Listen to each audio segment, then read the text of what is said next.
fellow frightmongers. Once again it is I, Lady Jade Elf Queen Ravenclaw, your Spookmeister General. In honor of the festive season, we here at the Lair recently held a storytelling party, where each of my fellow housemates chose a classic tale of horror to interpret in their own inimitable style.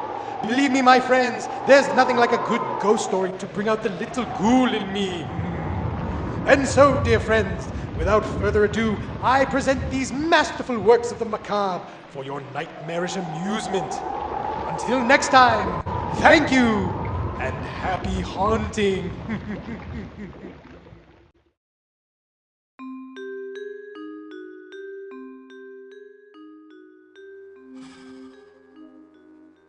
Okay, so I'm a little tweaked, right? But I'm not crazy or anything. Not like Michael Jackson Prozac crazy and junk. And my senses were cranked like way up, especially my hearing. I had the ears of a cat and could hear like every little thing. You know, like when some dweeb is at the movies and unwrapping a Twizzler or something, and everyone's thinking, God, like when is that moron ever gonna get his Baby Ruth unwrapped so I can go back to watching Jake Gyllenhaal make out with that dead guy from 10 Things I Hate About You? I could totally hear all that. You know, I don't even know how I came up with the idea. Unless I was like totally hormonal and out of Dove bars, because then I can just be a B-I-C bitch. I mean, I really liked the old guy. He was always really sweet to me, and it was so cute how he used to drool a little bit when he tried to talk. And no, I wasn't after his money, despite what the court order said.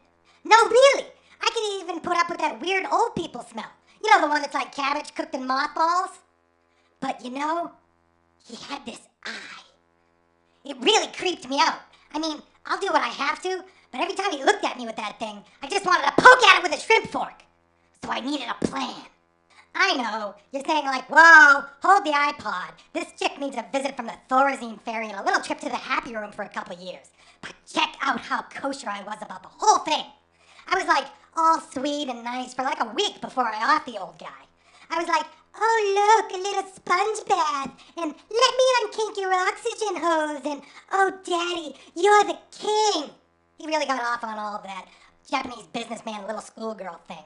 I tell you, I am gonna yak if I have to put on another tartan skirt and saddle shoes.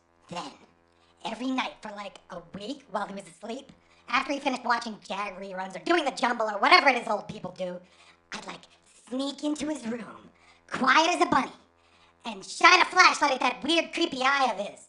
I was all like, ew, how do you like it, Sandy Duncan? But the eye was like always closed, so it was useless as like a bear in the woods.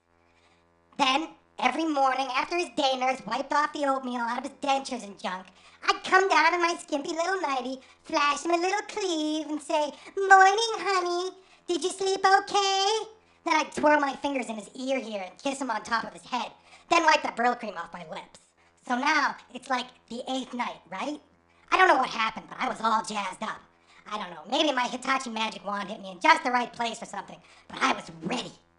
So I open up the old man's door, stick in my flashlight, and point it right at the geezer's creepy eye. And guess what? It was open! Yeah, but like the really weird thing is, the old guy was still snoring. You know, like some people do when you think they're totally awake, but you realize they're just passed out from too much Jägermeister. So I pushed open the door a little bit and stuck in my whole head. And suddenly, he sits up like, who's there? Like some kind of weird cuckoo clock or something. But check this out. I was so cool. I just stood there like totally frozen. And it was dark and the old man had really bad halitosis, so he couldn't see me at all. So I sat there for like an hour while the old man listened and muttered to himself. He was like all groaning and stuff like he had gas. You know, like after a really bad burrito like they sell at those little carts, when you think it's the burrito that smells, but it turns out it's really the Arab guy that's selling them, and you're like, no way, Carlos, you need to switch from Republican guard to right guard. But finally, after like a year, the old man fell asleep. Now, I told you about my ears, right? My hearing was like sharp as a rapist. And all of a sudden, I could hear this low thumping sound. And I figure it's like that emo kid next door with his bass way too loud from whatever crappy techno-depressing Doc Martin suicide music he listens to while he's smoking clove cigarettes and piercing his nads or whatever. At first it wasn't too bad, but it started getting louder. And then it was like really loud. And and my blood was racing, and there was this vibrating in my head, and my knees started to shake like when I get the shower head at just the right angle. And the old man sits up and starts grunting and hooting, and I just rush into the room and pull down that IKEA nightmare of a bed right on top of his old man, smelly melon, and I'm all like, "Who's your Sailor Moon now, bitch?" And the guy was like, totally dead. Like I could smell his pee and BM over that nasty old man smell, and you could hear his head squish like a wet lemon. So now, I have this dead guy, and he's bleeding all over my 600 thread count Egyptian cotton sheets, and you're saying, right, now she's totally gonna get busted. But check out what a cunning linguist I am when I tell you how I hid the body. So like, I pull the bed apart, and there he is in his PJs all dead and stuff. And I drag him out onto the really nice sheets into the middle of the floor and totally hacked him up with my nail scissors. Ah, I should have got a new pair. Oh well. So then, I take his old man parts and wrap them up in those really nice sheets and threw in my nightgown and nail scissors and dragged the whole thing into the living room and stick him in the credenza with the Reader's Digest and junk. Then I get down on all fours and scrub the hell out of the hardwoods until I could see that I needed to have my bangs cut. Then I hopped into the shower and cleaned all the blood and brains and old man eye boogers off me and went to make myself a fluffernutter. So, I'm just about to bite into all that marshmallowy goodness when someone knocks at the door. And I'm like, "Hello, I just butchered an old guy and stuffed him in the credenza. Could I just eat my sandwich in peace, please?" I tell you, some people have no respect. So, I put down my flutternutter and go to the door, and guess who it is? Can you guess? It was like 3 policemen. Well, 2 policemen and 1 police lady. But she was really butch looking, like some kind of correctional navy blue fire hydrant. So, I'm guessing she's got a whole collection of Birkenstocks at home under a pile of symmetrically folded flannel shirts, all arranged by colors. You know how lesbians are. You might be thinking, uh-oh, now she's gonna get busted, right? Well, think again, Ponce de Leon. Remember? I'm an actress. I was totally ready. So I'm like, "Hey, policemen of various genders and orientations, won't you come into my lovely chapeau? Can I get you a beverage or something to drink?" They totally bought it. They were all like, "Oh, no thank you. We just got a complaint of some noise and like someone screaming and we thought we'd check it out." And I was all like, "Well, go check out that emo kid next door. His PA probably slipped out and now it hurts when he pees or something."